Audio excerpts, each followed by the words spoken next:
de lo que la Biblia revela. De ahí a un sinfín de conceptos, de ideas, de imaginaciones acerca de los ángeles.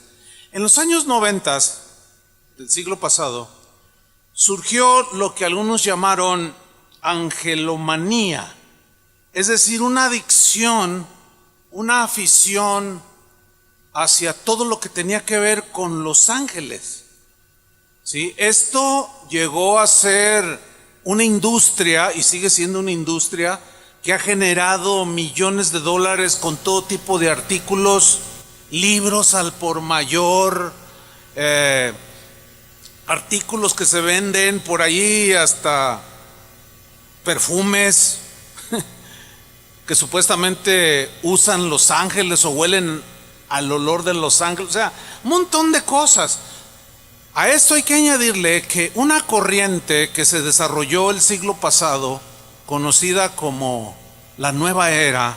La Nueva Era no es una iglesia, no es una doctrina en sí, sino es un cúmulo, es un sincretismo, es una mezcla de creencias de todas las religiones, de todas las filosofías, y se conoce como la Nueva Era, ¿sí? La Nueva Era enseña respecto a los ángeles un montón de cosas, de prácticas que las escrituras reprueban, que no enseñan. Por ejemplo, la Nueva Era enseña mucho acerca de la invocación hacia los ángeles, pero la Biblia prohíbe la invocación a los ángeles. Hay oraciones a los ángeles, la Biblia prohíbe orar a los seres angelicales. En fin, creencias por cientos. Pero según la historia del cristianismo, fue en el primer siglo de nuestra era, o sea, cuando aparece el cristianismo, cuando surge la incipiente creencia que se conoció como el gnosticismo. La palabra gnosticismo viene de un término griego gnosis, que simplemente significa conocimiento. Pero déjeme darle la definición de gnosticismo. Es una doctrina o un cúmulo de enseñanzas tipo Nueva Era, con tendencias o enseñanzas esotéricas y heréticas, porque contradicen a la palabra de Dios, que se desarrolló durante el primer siglo y el segundo de nuestra era. Y este gnosticismo prometía y sigue prometiendo a sus seguidores conseguir conocimiento acerca de las cosas divinas o las cosas que el hombre ignora, un conocimiento misterioso y secreto de las cosas divinas que según los gnósticos los van a acercar a Dios. Y precisamente junto con la aparición del gnosticismo apareció la defensa del cristianismo comandada por el apóstol Pablo. Él escribió, junto con el apóstol Juan, escritos en sus cartas refutando y rechazando el gnosticismo. Los gnósticos del primer siglo empezaron con una práctica de adorar a los ángeles, de adorarlos y orar a los ángeles, pedirles, invocarlos. Y Pablo, en la carta a los Colosenses, en el capítulo 2, versículo 18, ahí vemos la refutación y el rechazo del gnosticismo en cuanto al conocimiento de los ángeles. En la versión Palabra de Dios para Todos se lee así este rechazo de las escrituras hacia el culto a los ángeles. Dice Colosenses 2:18, hay gente, les está escribiendo Pablo a los cristianos en Colosas, hay gente que aparenta tener humildad, tienen apariencia como de piedad, de devoción. Dice, adora a los ángeles esta gente. Siempre habla esta gente de las visiones que ha tenido y que quiere que todos la imiten, que sigan esas visiones fundadas en el gnosticismo. No les hagan caso, dijo Pablo. No les hagan caso, ni dejen que decidan lo que ustedes deben hacer. Ellos, los gnósticos, se está refiriendo a ellos, presumen de lo que no han visto, y se guían solo por ideas humanas. Es decir, al no tener apoyo en las Escrituras, el culto a los ángeles es rechazado y cae en lo que dice la Escritura son ideas, invenciones, imaginaciones de nosotros los seres humanos. Bueno, 2000 años de la fecha hasta el día de hoy, el tema de los ángeles pues sigue vigente, sigue presente, pero también sigue muy distorsionado. Pero en el caso de nosotros los cristianos, nos importa, nos interesa qué dice la Biblia. Y de aquí surge una pregunta obvia: ¿qué dicen las Escrituras sobre los ángeles?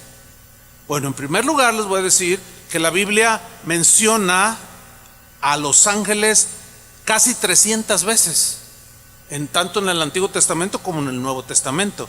Hay un sinfín de historias en la Biblia, algunas vamos a analizar muy concienzudamente, donde están involucrados ángeles, ¿sí?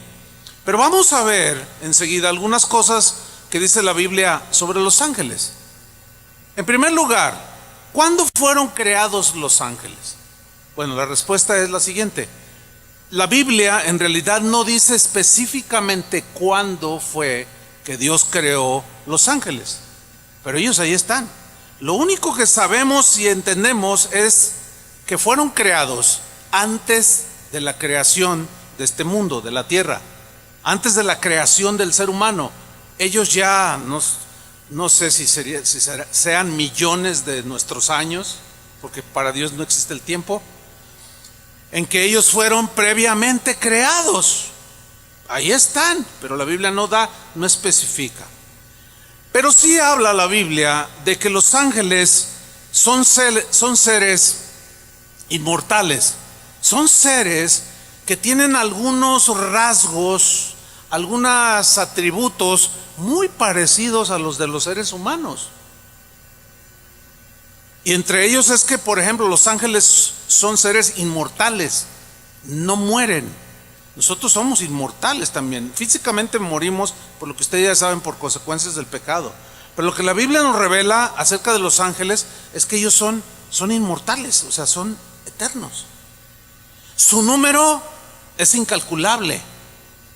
La Biblia solamente, el apóstol Juan atinó a decir, eran millones y millones. O sea, es innumerable, son incontables la cantidad de ángeles que hay. En la versión al día, Apocalipsis 5:11, que leímos al principio, lo describe de esta manera: luego miré, es el mismo texto que leímos al principio, miré y oí la voz de muchos ángeles que estaban alrededor del trono, y de los seres vivientes y de los ancianos. El número de ellos, de estos ángeles, era, mire cómo lo describe, era millares de millares y millones de millones. Esta sin duda que fue una visión de las huestes celestiales extraordinaria.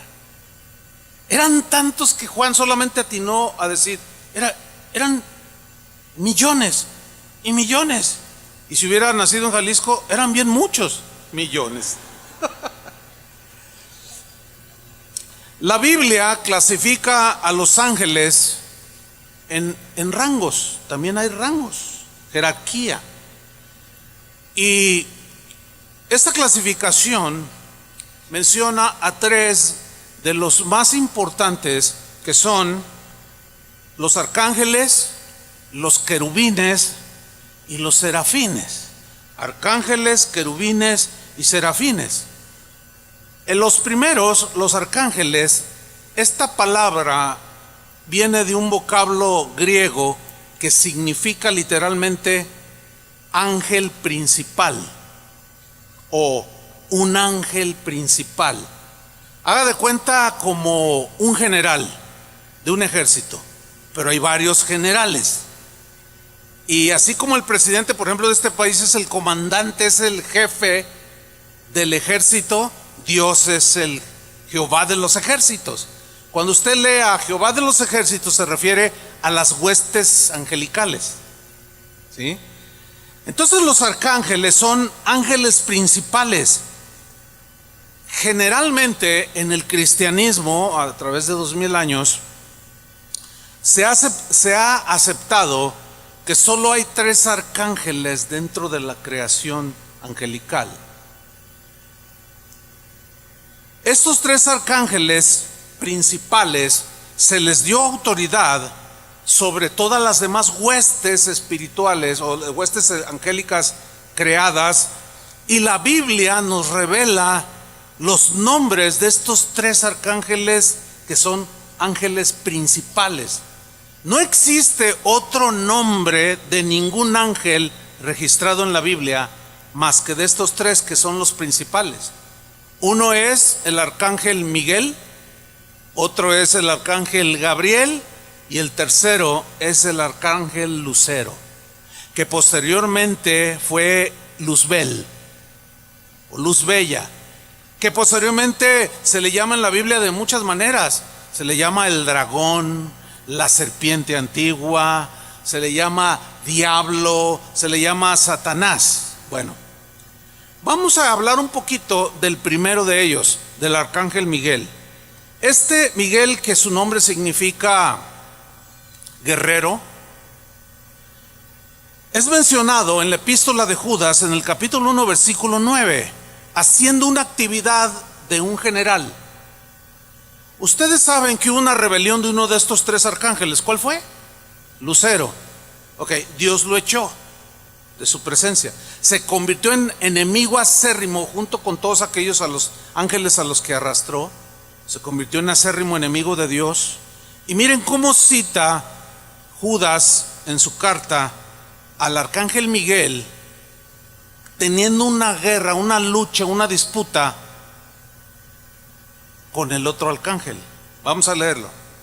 Dice: pero cuando el arcángel Miguel contendía con el diablo, o sea, con el otro arcángel, el ángel caído, el diablo Satanás, ¿sí?, contendía con el diablo, disputando con él por el cuerpo de Moisés. ¿Qué significa? Recuerden que Moisés muere antes, él no entró a la tierra prometida, muere allí en un monte. El diablo sin duda quiso tomar el cuerpo de Moisés para provocar idolatría en el pueblo, y Dios no lo permitió. Y para fin de enfrentar a un arcángel principal poderoso llamado Lucero, aquí se le llama diablo, tuvo que mandarle uno de su tamaño. Ahora sí que ponte con uno de tu tamaño. No le mandó cualquier otro de los ángeles de la creación, que son millones y millones. No, le tuvo que mandar otro general que estuviera en el mismo nivel de poder y autoridad para que pudiera luchar contra él y resistirlo. Y luego dice, aún en esta disputa, fíjense, importante, no se atrevió el arcángel Miguel a proferir juicio de maldición contra él, sino que dijo: el Señor te reprenda. Pero disputó. Es obvio que ganó, porque el cuerpo de Moisés nunca apareció. Dios lo escondió por ahí. En Apocalipsis 12, versículo 7, se nos habla de otra guerra en los lugares celestiales. Dice lo siguiente, Apocalipsis 12, versículo 7: después hubo una gran batalla en el cielo, una gran batalla en el cielo. ¿Quiénes estaban peleando? Dice Miguel, es el mismo arcángel, Miguel y sus ángeles, es decir, todos esos millones y millones que estaban bajo su autoridad, luchaban contra el dragón. Aquí a Lucero, al diablo, se le llama el dragón. Luchaban contra el dragón, y luchaban el dragón y sus ángeles. O sea, eran 2 ejércitos: los ángeles de Dios y los ángeles de Satanás, los ángeles buenos y los ángeles malos, los ángeles del cielo y los ángeles del infierno. No los motociclistas, sino aquellos rebeldes contra Dios. Bueno, aquí vemos claramente pues cómo menciona a Miguel, a Lucero, pero también es mencionado Gabriel. Gabriel es el arcángel mensajero. Era el que llevó durante la historia de la humanidad los mensajes más importantes a Daniel, entre otros. Se le reveló, se le mostró, llevaba mensajes importantes, vitales para la salvación de Israel, y estos fueron dados personalmente por el general, por uno de los generales, por el arcángel Gabriel. Y Daniel, por ejemplo, en el capítulo 9, versículo 21, él lo menciona, dice: aún estaba hablando en oración cuando el varón Gabriel, a quien había visto en la visión al principio, volando con presteza, con velocidad, de pronto llegó, vino a mí como a la hora del sacrificio de la tarde, y le llevó un mensaje importante. También durante el episodio que narra los evangelios previo al nacimiento de Jesús, o cuando él nace, cuando llega un ángel y se le aparece un ángel, no dice el nombre, se le aparece a los pastores que estaban ahí. Pero eso fue previo a un acontecimiento que marcó la historia, con una doncella llamada María. Usted conoce la historia. Dice que ella estaba ahí y de pronto entró un ángel, era Gabriel, con un mensaje. ¿Cuál era ese importantísimo mensaje? Tenía que ser dado por un ángel principal.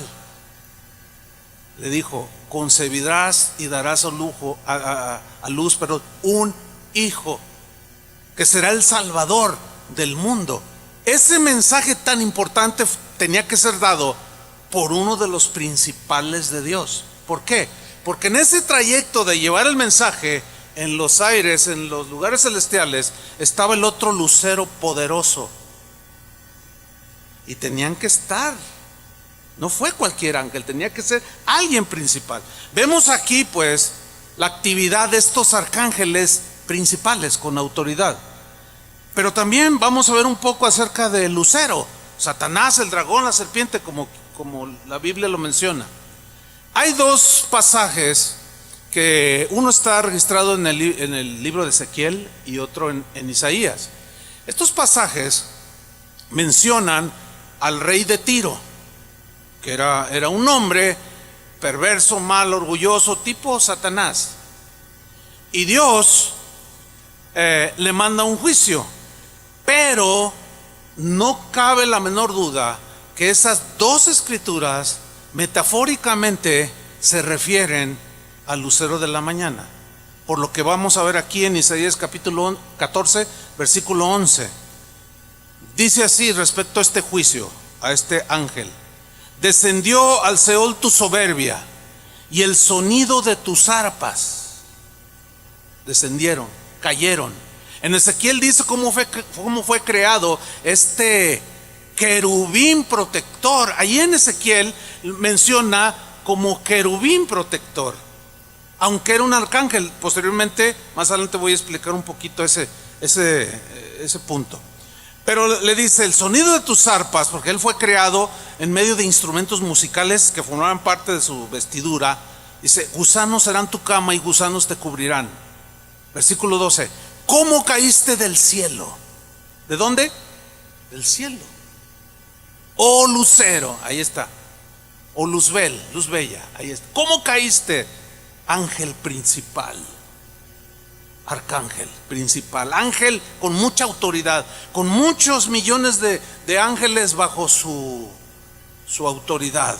¿Cómo caíste del cielo, oh lucero, hijo de la mañana? Creado fuiste, cortado fuiste por tierra, tú que debilitabas a las naciones. Aquí es una referencia al rey terrenal, pero escuchen la metáfora para insinuar y mostrarnos que se refiere a Satanás en sentido metafórico. Versículo 13: tú que decías en tu corazón: subiré al cielo. Pues un humano no subía al cielo, y menos en ese tiempo. Ahora cuando mucho llegas a la luna. Entonces es un ángel que él había dicho en su corazón: subiré al cielo en lo alto, junto a las estrellas de Dios. Entiéndase que cada vez que tú leas pasajes como este donde dice las estrellas de Dios, se refiere a los ángeles, siempre. Hay otras versiones que ya dicen junto a los ángeles que están a la derecha de Dios. Entonces, subiré allá junto a las estrellas de Dios, donde está todos esos millones y millones de ángeles, levantaré mi trono y en el monte del testimonio me sentaré a los lados del norte, sobre las alturas de las nubes subiré. El rey no podía haberlo hecho, pero ese lucero sí.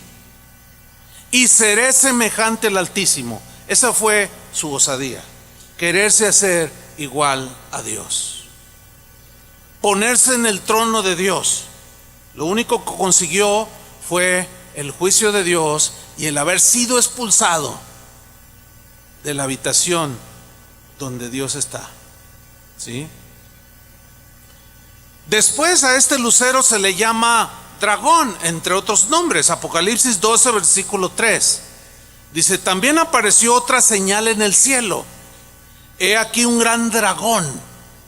Es Satanás aquí, es el lucero, pero se le nombra dragón. Un dragón escarlata que tenía 7 cabezas y 10 cuernos. 7 cabezas pues simboliza mucha inteligencia. Los cuernos siempre en la Biblia es poder, o sea, poderoso. Es un ángel poderoso. Y en sus cabezas 7 diademas. Y su cola, también es un mensaje metafórico, arrastraba la tercera parte de las estrellas del cielo. ¿Qué son en la Biblia las estrellas del cielo? Los ángeles. Aquí nos está revelando Juan que Satanás arrastró a una tercera parte de los ángeles de Dios. ¿Cuántos son? La Biblia nada más dice que son millones, millones y más millones. ¿Sí? Y los arrastró. Y desde ese momento hasta el día de hoy son los que se convirtieron en demonios, ángeles caídos que andan por ahí. En segundo lugar tenemos los querubines. El vocablo o la palabra querubín se deriva de un término hebreo que significa los próximos o los más cercanos, en este caso a Dios. Los más cercanos a Dios, los de total confianza de Dios. Pero estos ángeles llamados querubines, que tienen rango de autoridad, con una actividad especial, la cual consiste en que no solo están cercanos a Dios, sino que son guardianes, cuidadores de las cosas de Dios, de la gloria de Dios. Cuando Adán y Eva pecaron, fueron echados del huerto. Y miren lo que dice Génesis capítulo 3 versículo 24.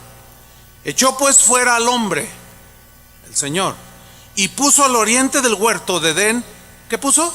Querubines, ángeles llamados querubines, los de su confianza, los más próximos a él. ¿Para qué? Dice, y una espada encendida que se revolvía por todos lados. Siempre la espada en la Biblia es símbolo de la palabra de Dios, ¿verdad? La presencia de Dios, la palabra. ¿Qué hacían estos querubines? ¿Para qué los puso Dios?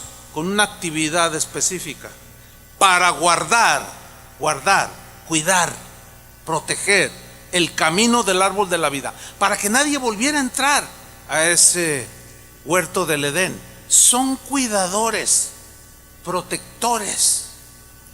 Es en ese sentido que Ezequiel menciona a Luzbel o Lucero, como le dice: tú querubín protector que estuviste en el monte de Dios.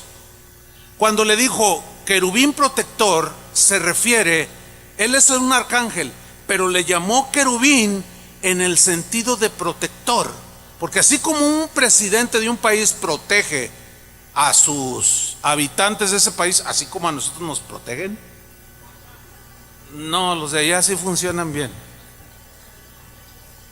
Olvídelo. Es en ese sentido que se le llama protector, porque un presidente protege, cuida, vela por el bienestar de sus habitantes. Entonces, Satanás no guardó lo que se le encomendó, no lo protegió, lo dejó, lo abandonó, lo soltó, lo dejó, porque quiso hacerse igual a Dios.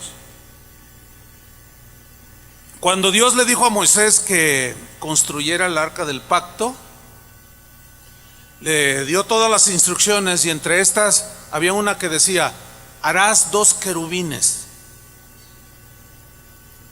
con las alas extendidas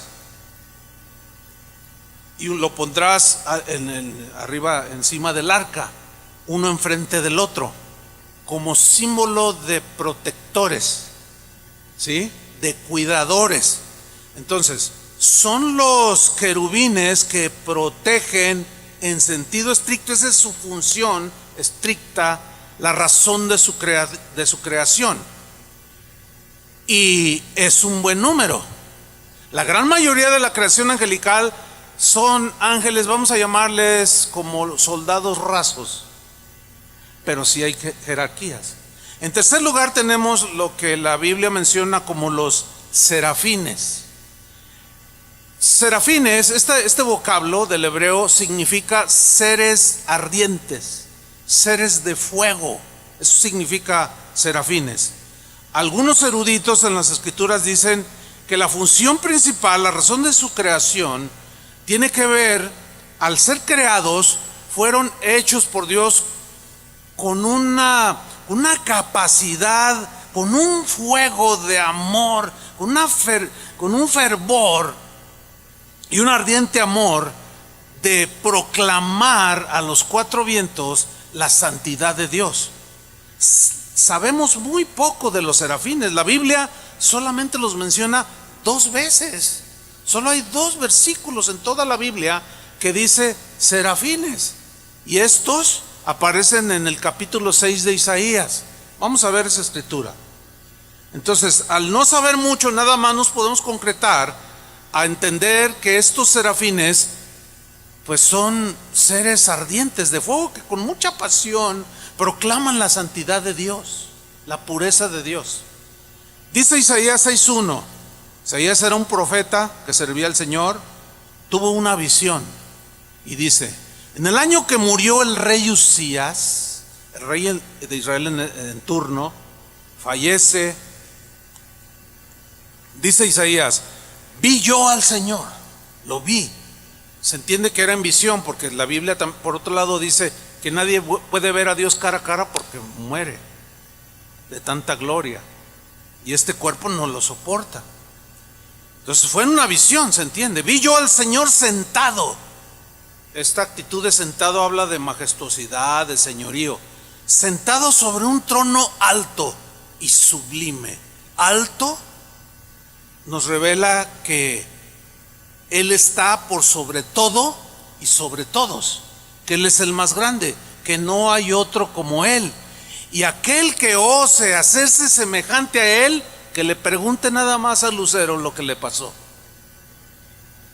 Por eso nosotros tenemos que ser cuidadores y guardadores de no robarle la gloria a Dios, de no sentirnos ni creernos sábelo todos, porque hay humanos que así parece como que dicen ser, ¿sí? Dice que sus faldas llenaban el templo. Faldas es un simbolismo aquí de la gloria de Dios, que llenó todo aquel lugar donde estaba Dios en su trono junto con los millones de ángeles. Y dice el versículo 2: por encima de Él, o sea del Señor, había ¿qué? Serafines. Ahí es la primera vez que aparecen los serafines, los seres ardientes, y los describe. Cada uno tenía 6 alas. Esos ángeles han de ser extraordinarios. Un ángel, o los serafines, se distinguen de los arcángeles. Estos son los únicos que tienen 6 alas. ¿Cómo? Bueno, yo nada más me imagino 2 aquí, 2 más acá, no sé. O los 6 de acá de la espalda salen las 6 alas, dice. Si hay algún pintor, pues imagínense le pinte algo. No, mejor déjenlo así. Luego, bueno, ya hablaremos más de eso. Tenían 6 alas. Sígame con atención. Con 2 cubrían sus rostros. O sea, tenían su ala y se cubrían los rostros los ángeles. ¿Qué significa esto? Era una actitud de estos seres ardientes como de decir, somos indignos de mirar la pureza de Dios. No podemos, aunque eran seres inmaculados, son seres inmaculados los serafines, aún ellos decían, no somos dignos de ver al creador del universo, y tapaban sus rostros. Pero hay más, con otras dos de sus alas cubrían sus pies. Esto tiene un simbolismo. ¿Ustedes recuerdan cuando Dios se le reveló a Moisés en el monte Sinaí? En aquella zarza ardiente. ¿Y quién es? ¿Qué es? ¿Qué es? Soy yo, le dice. ¿Quién eres? Soy el que soy. Y le dice el Señor, quita la sandalia de tus pies, porque el lugar que pisas santo es. Y estos serafines, con dos de sus alas, cubren sus pies, como diciendo, somos indignos de pisar la misma habitación de Dios. Pero luego dice que con otras dos de sus alas volaban.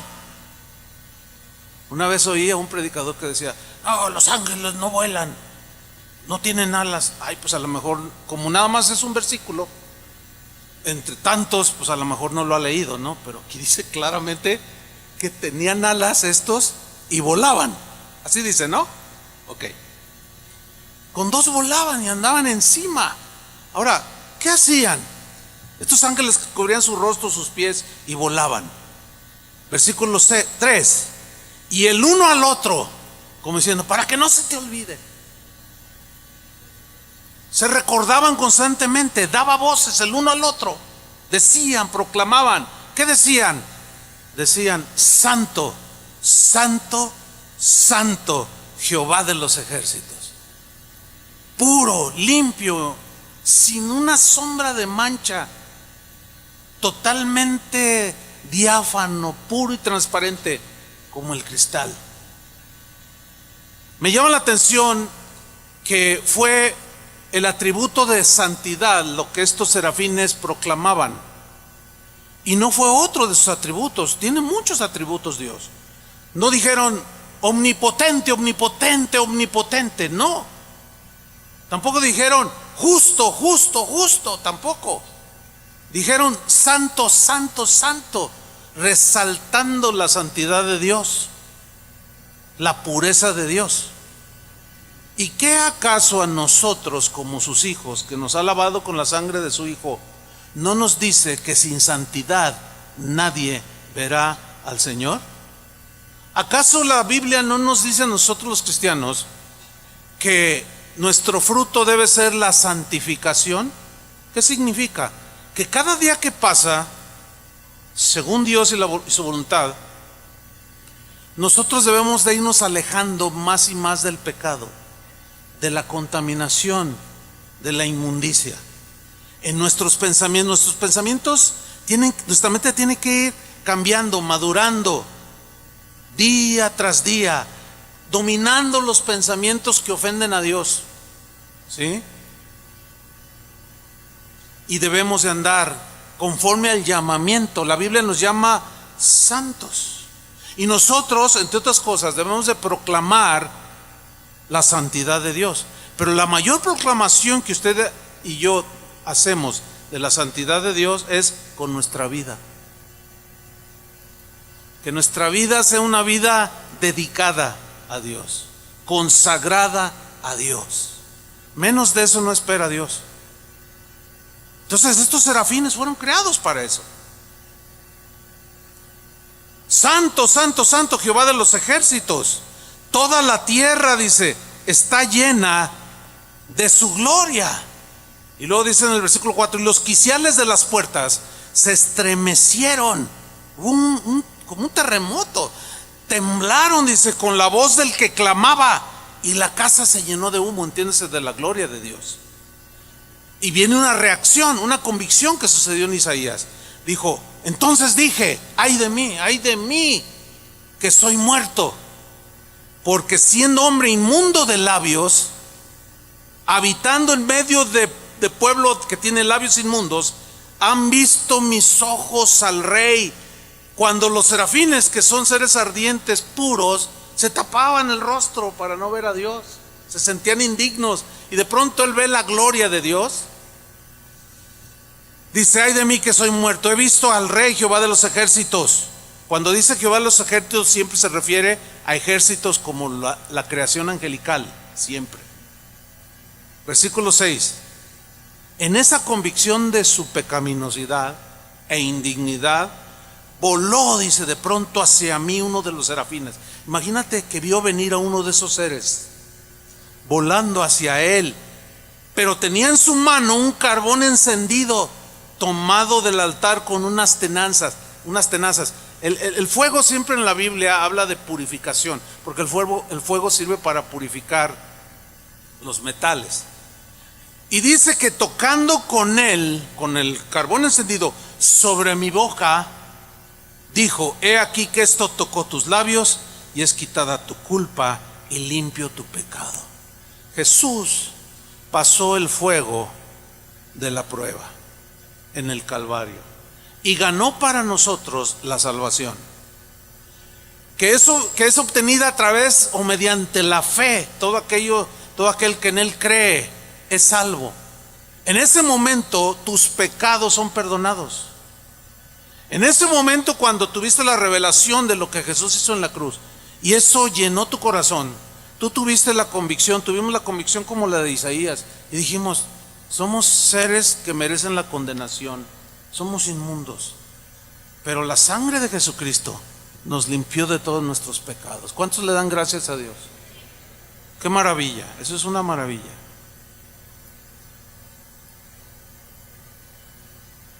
Los ángeles, en segundo lugar, tenemos que los ángeles son espíritus, al igual que nosotros tenemos un espíritu. Hay cosas entre los ángeles y nosotros que son muy parecidas, simple y sencillamente porque nuestro origen es el mismo creador. Así como en alguna ocasión uno de los diseñadores de la Ford, que diseñó algunos modelos, después se cambió a la Chrysler y pues inventó algunos modelos, tenía rasgos que había plasmado en el Ford, y bueno, la gente reaccionaba y decía: bueno, en esto se parece a la Ford. Bueno, él se lo de ahí, es el mismo creador, tienen rasgos muy semejantes. Hay cosas que nos asemejan a los ángeles, en algunas ellos nos superan y en otras nosotros estamos por encima de ellos. Una de ellas, ¿saben cuál es? Que los ángeles son irredimibles, los caídos. Es decir, ellos al rebelarse no hay perdón. No me pregunte por qué, porque no lo sé. No lo sé. Pero Jesús no murió por ellos. Eso queda en la soberanía de Dios, es un misterio para nosotros. ¿Por qué no salvó a los ángeles? ¿Saben por qué? Porque ellos no están hechos a la imagen y semejanza de Dios. Hasta allí yo entiendo. Pero con nosotros sí hay salvación. Pero hay otras cosas que somos muy parecidas. Ellos no tienen un cuerpo como nosotros sí lo tenemos. Ellos son espíritus. En Hebreos 1:7 dice: ciertamente de los ángeles dice: Él hace a sus ángeles espíritus y a sus ministros llama de fuego. Son espíritus. Dios creó a los ángeles tanto como a los humanos. Sin embargo, en ninguna parte de la Biblia dice que los ángeles son creados a imagen y semejanza de Dios, como nosotros si fuimos creados. Esto lo encontramos en Génesis 1:26. Y creó Dios al hombre a su imagen y semejanza. A imagen y semejanza Dios creó al hombre. Otro rasgo que nos distingue de los ángeles, que por ejemplo los ángeles no se multiplican, nosotros sí, y ya vimos la prueba. Pero los ángeles no se multiplican. Fíjese usted que la cantidad de ángeles que Dios hizo originalmente es la misma que existe hasta el día de hoy, nada más que está dividido la creación angelical por la rebelión de Satanás, pero es el mismo número. Y ellos no se multiplican como nosotros. Jesús mencionó algo en Lucas 20:34, cuando discutían algo sobre la resurrección. Dice: entonces respondiendo Jesús les dijo: los hijos de este siglo, de este mundo, se casan y se dan en casamiento, mas los que fueron tenidos por dignos de alcanzar aquel siglo y la resurrección de entre los muertos, o sea, ya en la eternidad con Dios, ni se casan ni se dan en casamiento. O sea, los que resucitemos, los creyentes en Jesús, y vayamos a la morada final con el Señor, allá ya no habrá bodas. Así es que los solteros, apresúrense. Dicen: no se dan en casamientos, estoy en el versículo 35, ni se casan ni se dan en casamiento, porque no pueden ya más morir. Ya pasamos a la eternidad. Pues son, dice, ¿cómo? Iguales a los ángeles. O sea, los ángeles no se casan ni se multiplican.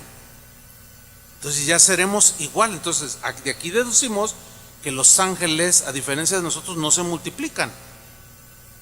Muy bien. Sin embargo, los ángeles tienen un atributo que a nosotros no se nos dio. Tienen varios, entre otros, que ellos tienen la capacidad de tomar forma humana. Esto nos revela la Biblia. Por ejemplo, en Hebreos 13, versículo 2, el escritor de Hebreos nos recuerda algo respecto a la hospitalidad. Y dice: no se olviden de la hospitalidad, porque por ella, por la hospitalidad, algunos sin saberlo hospedaron ángeles. ¿A qué se refiere? Hay una historia, hay varias, pero yo quiero mencionar solamente una. Lot. Cuando Lot dice que habitaba las ciudades de Sodoma y Gomorra, el pecado de los hombres de Sodoma y Gomorra había llegado al colmo de Dios. Dios decidió destruir a los habitantes de Sodoma y Gomorra. Pero en esas ciudades habitaba un hombre justo, el justo Lot, con su familia. Y de alguna manera esperaba que Dios hiciera algo. Y él estaba a las afueras de la ciudad cuando de pronto dice que llegaron, la Biblia dice que llegaron dos ángeles. Dice: y dos ángeles entraron a la ciudad de Sodoma. Y Lot estaba allí. Y cuando los miró, los saludó y empezó a platicar con ellos y les ofreció hospedaje en su casa. Son extranjeros, veo que no sois de aquí, pasen por favor a mi casa, yo los hospedo. Ellos se resistían, decían: no, venimos a hacer una misión especial. Palabras más, palabras menos, ¿no? Y dice: no, bueno, pero quédense en mi casa. Finalmente ellos cedieron y se quedaron. Lot nunca supo que eran ángeles, porque tomaron la forma humana. No cabe la menor duda que en derredor nuestro hay una actividad de ángeles que toman forma humana y que en algún momento, hay muchas historias. Yo tengo algunas experiencias que he contado y que contaré para ilustrar en algunos otros de los temas. Pero ahí está. Nosotros no nos podemos transformar, no tenemos ese atributo. Pero tenemos ángeles y seres humanos un atributo que es el de la inteligencia. ¿Sí? Los ángeles son seres inteligentes. Nosotros somos seres inteligentes. Ellos parece ser, por lo que revelan las escrituras, que ellos son mucho más inteligentes que los seres humanos. Pero es como entre nosotros los humanos. Hay quienes tienen más o menos inteligencia, niveles de inteligencia. Hay unos muy inteligentes. Hace rato un hermano se me acercó y me dijo: hermano, quiero regalarle un producto que yo inventé y fabriqué. Y cuando le dije: ¿qué hiciste esto? Dice: sí, es algo para los automóviles, como un aditivo. Dice, y le digo: ¿y cómo te está yendo? No, dice: pues Dios me ha bendecido, pero pues lo inventé. O sea, habla de una inteligencia. Yo no invento En ese sentido, él tiene mucha más inteligencia que yo. Pero todos, nadie en este lugar ni en el mundo puede decir, yo no tengo inteligencia. Por mínima que la tengas, te basta para saber, entender lo que es bueno y lo que es malo, lo que te conviene y lo que no te conviene. Nos hizo seres inteligentes y ellos son inteligentes. Pero esa inteligencia debe ser usada para el bien de los demás. Pero en el caso de los ángeles caídos, su gran inteligencia es usada para hacer el mal. Este es el problema. Pablo a los Corintios les escribió en la segunda carta, en el capítulo 11, versículo 3. Él estaba preocupado y se los plasmó de esta manera. Dijo, me temo. Otra versión dice, estoy preocupado por ustedes. Tengo esa preocupación porque me temo que como la serpiente. ¿Quién es la serpiente? El lucero, el diablo, el arcángel aquel, ¿sí? Rebelde.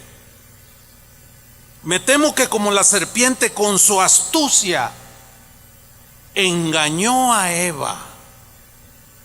¿Cómo la engañó? Con que Dios ha dicho que si tú comes de este fruto te mueres. Sí, Dios dijo eso. No te mueres. Y es obvio que le dijo más argumentos y logró engañarla con una astucia, con argumentos que parecían lógicos, que parecían razonables, que llevaron a Eva a tomar la mala decisión de desobedecer a Dios.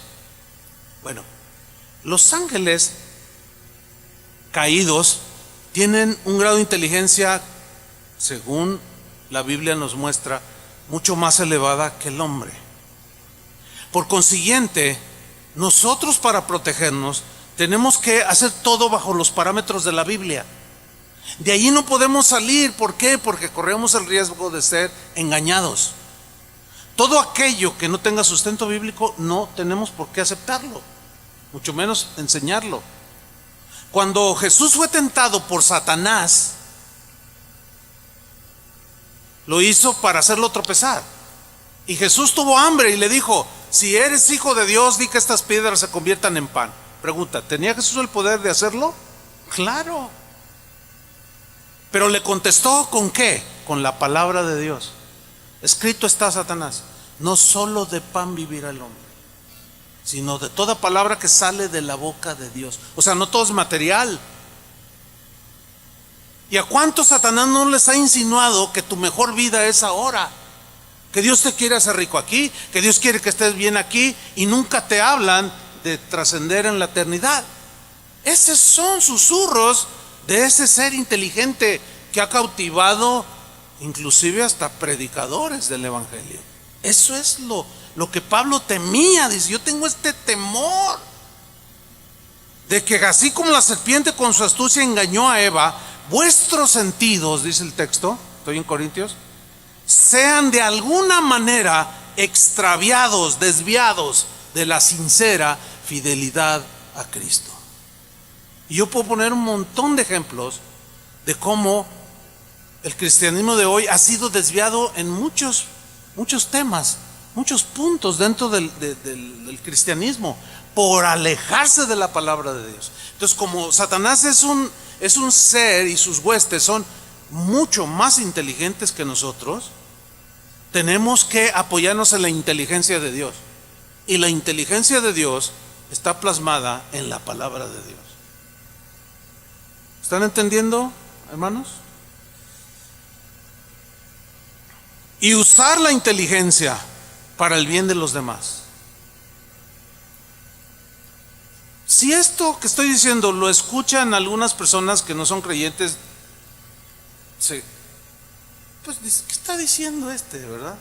Para nosotros es claro. Bueno, la Biblia dice que para la gente que no conoce al Señor, pues no las puede entender esas cosas, porque se tienen que discernir espiritualmente.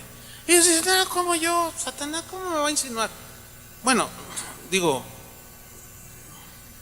cualquiera de nosotros puede entender, y cualquier ser humano puede entender cómo son influenciados muchos gobiernos, muchos presidentes municipales, mucha gente de autoridad para maquinar lo malo.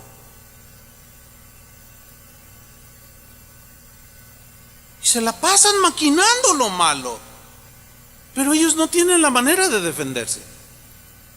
Nosotros sí, porque tenemos la palabra de Dios. Escrito está, Satanás. Escrito está, escrito está, escrito está. Los pensamientos de Dios. Otro rasgo que es muy semejante entre ángeles y seres humanos es que ellos tienen emociones muy parecidas a las de nosotros. Ellos se gozan, hablando de los ángeles buenos, dice la Biblia que cuando el ángel le anunció a los pastores que nacía el Salvador, dice en Lucas 2:13 que de repente apareció una multitud de ángeles del cielo que alababan a Dios y decían: gloria a Dios en las alturas y en la tierra paz a los que gozan de su buena voluntad. Aquí habla de un gozo, de una alegría.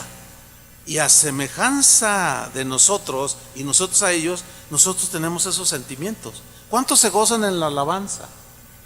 ¿Cuántos se gozan de ver el bien ejecutado, de la justicia llevada a cabo? Tenemos sentimientos muy, muy parecidos. Y en quinto lugar vemos que los ángeles, al igual que nosotros los seres humanos, fuimos creados con voluntad propia. Es decir, que cada ángel, como cada individuo, tiene la capacidad de tomar decisiones de manera particular, individual, personal. Decisiones morales que van a trascender.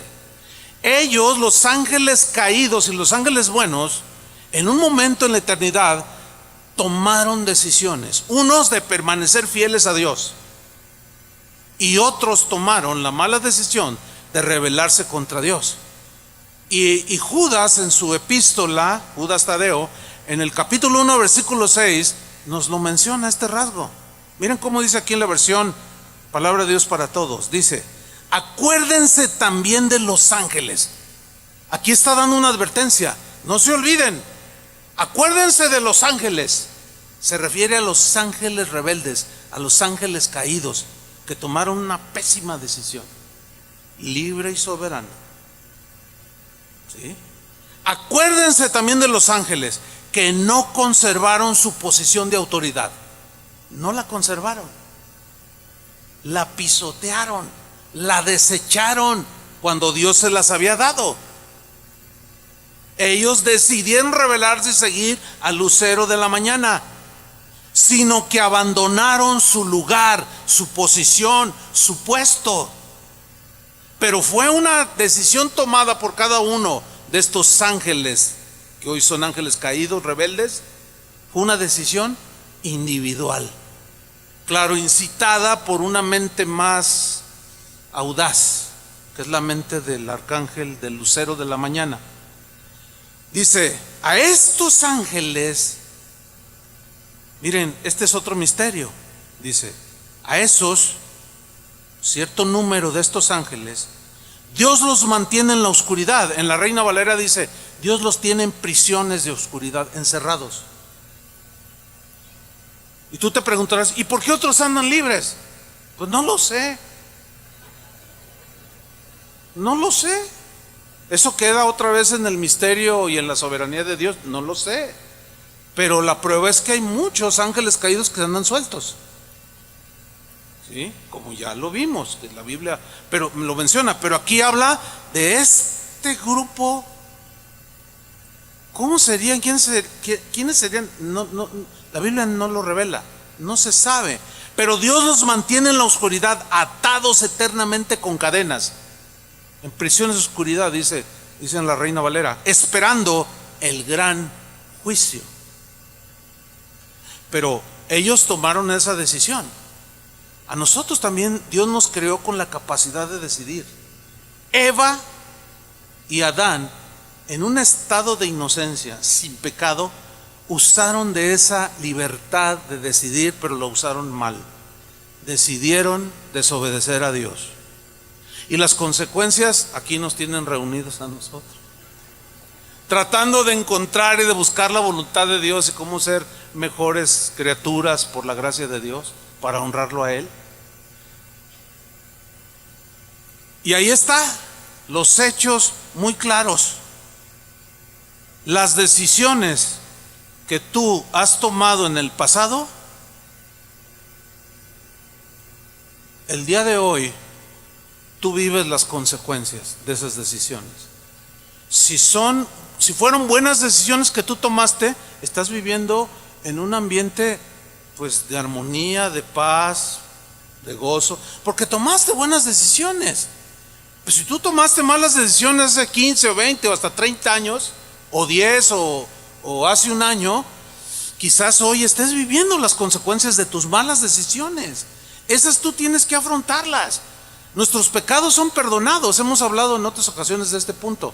Nuestros pecados son perdonados. Cuando tomamos una mala decisión, le pedimos perdón al Señor y Él es fiel y justo para perdonarnos y limpiarnos. Pero las consecuencias de lo que hacemos tenemos que enfrentarlas, hermanos. Nosotros somos redimibles. Los ángeles caídos no. Por eso dice, si alguno hubiere pecado, tenemos abogado para con el Padre, a Jesucristo el justo. Si confesamos nuestros pecados, Él es fiel y justo para perdonarnos y limpiarnos de toda maldad. Esa es una misericordia que en su soberanía Dios nada más tuvo para los seres humanos, no para los ángeles. Así es que antes de hacer algo, piénsalo bien. Toma en cuenta a Dios y toma la mejor decisión. Vendrán insinuaciones astutas, como: no, esta mujer no te entiende, ¿ya viste qué tonta es? Déjala, cásate con otra. De veras, yo creo que ni Dios la aguanta esta. Y caen en las insinuaciones, toman la decisión mala, por cierto, y al rato las consecuencias. Algunos conocen al Señor, otros no lo conocen. Los que no lo conocen, cuando llegan al Señor, llegan como muchos de nosotros llegamos, con la vida hecha a pedazos. Pero somos redimibles. Los ángeles no. Pero eso no nos evade la responsabilidad de nuestras acciones. Así es que a tomar buenas decisiones, mis hermanos. Amén. Dios las va a respaldar. Y finalmente, hermanos, vemos que los ángeles no son ni omniscientes, ni omnipresentes, y mucho menos son omnipotentes. No, no lo son, tampoco nosotros. Ellos no lo saben todo, saben algo. Nosotros no sabemos todo, sabemos algunas cosas. Ellos no son omnipresentes, no están en todo lugar, tampoco nosotros. Yo nada más puedo estar ahora, en este momento aquí, en este púlpito, no en otro lugar. Tampoco ellos pueden estar 2 veces en 2 o 3 lugares a la vez, porque no son omnipresentes, mucho menos son omnipotentes. O sea, ellos tienen poder, nosotros tenemos cierto poder de hacer ciertas cosas. Yo puedo cargar, por ejemplo, esta bocina que tengo a mi izquierda, pesa 15 kilos, y puedo agarrar una en una mano y esa otra y caminar más o menos con 30 kilos. Tengo esa fuerza, tengo ese poder, puedo hacerlo. De hecho, pues yo fui uno de los que la subió aquí. O sea que sí pude. Pero aquellas que están arriba, cada una pesa 45 kilos. Entonces, no puedo tomar una en una mano y otra en otra. Son 90 kilos. No, pues olvídense, me voy a quebrar. Me voy a lesionar la espalda. Los ángeles igual, tienen poder de hacer algunas cosas. Poder en muchos niveles. Autoridad, distorsionada sí, no sometida también, pero a fin de cuentas es poder, ¿sí? Pero miren, hermanos, erróneamente algunos le atribuyen a los ángeles caídos que ellos todo lo saben, pero Jesús dijo que los ángeles tienen conocimiento limitado, igual que nosotros. En Mateo 24:36, referente a su venida, Jesús dijo: pero del día y la hora nadie sabe, ni aun los ángeles de los cielos. Ahí están los ángeles.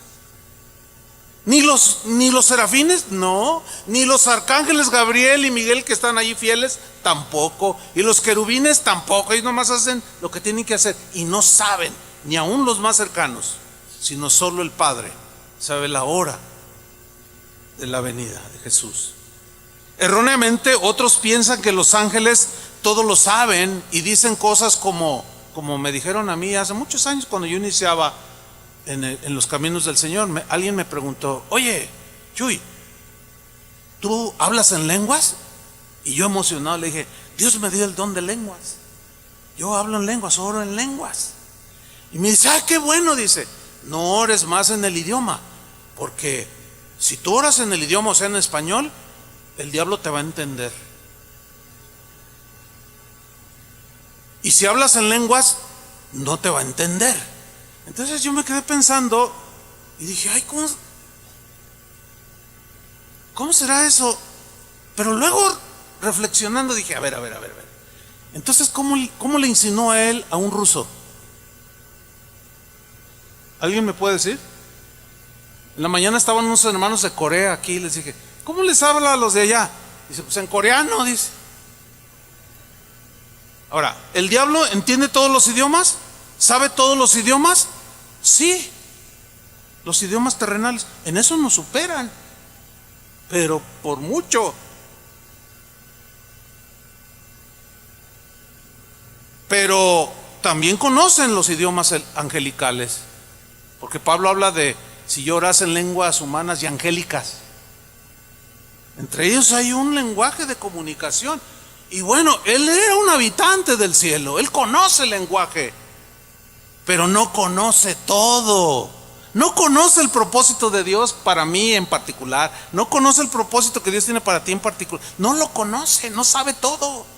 Entonces, hermanos, no le atribuyamos a Satanás atributos que no tiene. Otros dicen: se me apareció Satanás. Y luego el otro dice: a mí también, en persona, a mí también. Ah, caray, uno estaba en la colonia del Fresno y otro estaba en Tlaquepaque. Entonces el diablo estaba en dos lados al mismo tiempo. No. Yo quiero entender que aluden a se me apareció Satanás o tuve una lucha con Satanás por alguna lucha espiritual que tuvieron. Pero no piense, no, hermano, mire, Dios no va a permitir que usted, ni yo, ni ningún humano tenga un encuentro personal de lucha y guerra y pelea con el mismo Satanás. ¿Sabe por qué? Porque él necesita uno de su tamaño, y nosotros en ese sentido no le llegamos. De ahí, póngame atención a lo que voy enseguida.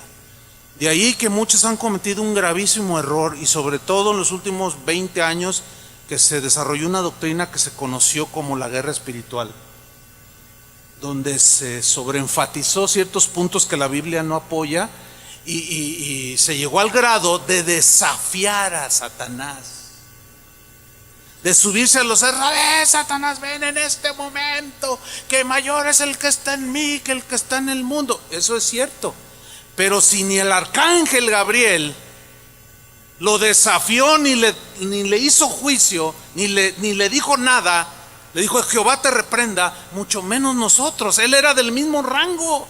Nosotros somos menor que los ángeles, dice la Biblia. Bueno, el día de hoy muchos de esos guerreros, algunos están desquiciados, otros están trastornados. Y en algún momento de las enseñanzas sobre los ángeles tocaré ese punto.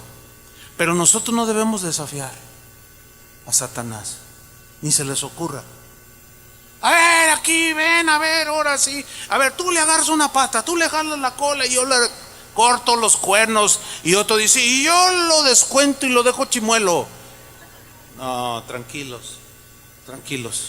Lo único que la Biblia dice al respecto es: someteos pues a Dios, resistid al diablo y huirá de vosotros. ¿Qué es resistir? Es no recibir sus insinuaciones. ¿Cómo se le resiste? Con la palabra de Dios. Pero nada de andarlo desafiando. Olvídense de eso. Entonces él no es omnipotente, tiene poder, pero hay uno más poderoso que Él. Y el que lo venció en la cruz, ciertamente ese vive en nosotros. Y es verdad que mayor es el que está dentro de nosotros que el que está en el mundo, pero eso no significa que nosotros le vamos a ir a buscar pleito, porque no se trata de eso. Es cierto que nosotros ahora rechazamos y tenemos autoridad. Si se nos atraviesa un endemoniado, alguien posesionado por un demonio, tenemos autoridad para expulsarle el demonio. Esto es algo maravilloso. Ese es un poder que Dios nos ha dado. Pero tampoco somos todopoderosos. Ahora yo les hago una pregunta: ¿Satanás tiene poder? Bueno, ¿cuántas veces ha oído en las reuniones cristianas? Satanás, hasta hay canciones que dicen: Satanás no tiene poder, Satanás no tiene poder. Sí tiene, hermanos. Sí tiene. Sí, yo sé que es limitado, pues es lo que estoy diciendo, que es limitado el poder. Pero ¿tiene o no? ¿Quieren que se los compruebe con la Biblia? No, no tenga miedo. Primera de Juan 5:19. ¿Cuántos son hijos de Dios? Bueno, fíjese lo que dice ahí. Primera de Juan 5:19. Sabemos que somos de Dios. ¿Cuántos saben que son de Dios? Porque hemos sido lavados con la sangre de Cristo. Él habita en nosotros. Sabemos que somos de Dios. Mientras el mundo entero, ¿cómo está? Bajo el poder del maligno. ¿Bajo qué está el mundo entero? El poder del maligno. Digo, necesitamos usar un poquito el sentido común y ver nada más, así simple y sencillamente, ver a nuestro alrededor. ¿Está o no este mundo bajo el poder del maligno? ¿Sí o no? ¿Cómo se conducen los gobiernos? ¿Cómo se conduce el ser humano? No me diga que son inspirados por Dios o por los ángeles buenos. Seguro que no.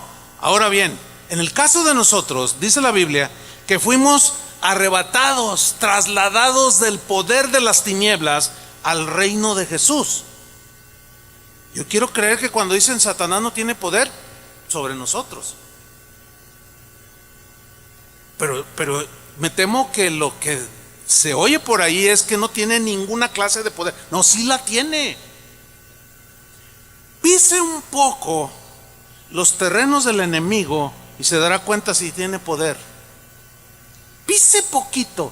Por eso la Biblia dice, es clara, el apóstol Juan dice: no améis las cosas.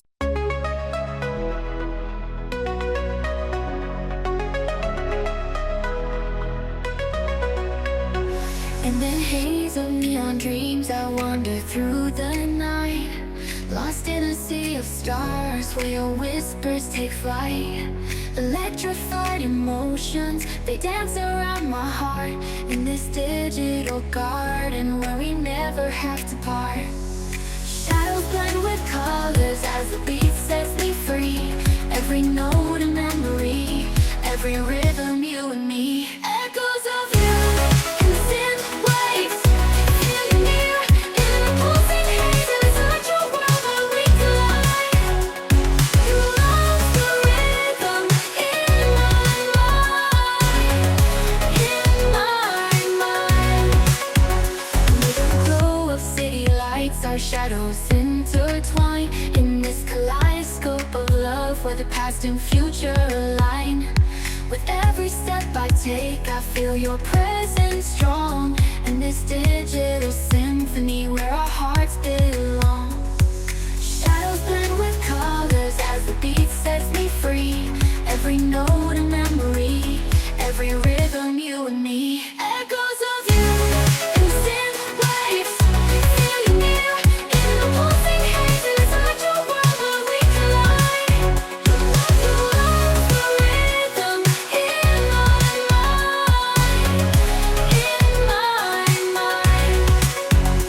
And in silence between the beats, I find your voice. In the flicker of the lights, I see your choice. Together in this dream we'll never fade. In the echoes of our love will always stay. Echoes of you in the synth waves, feel you near in the pulsing haze. It's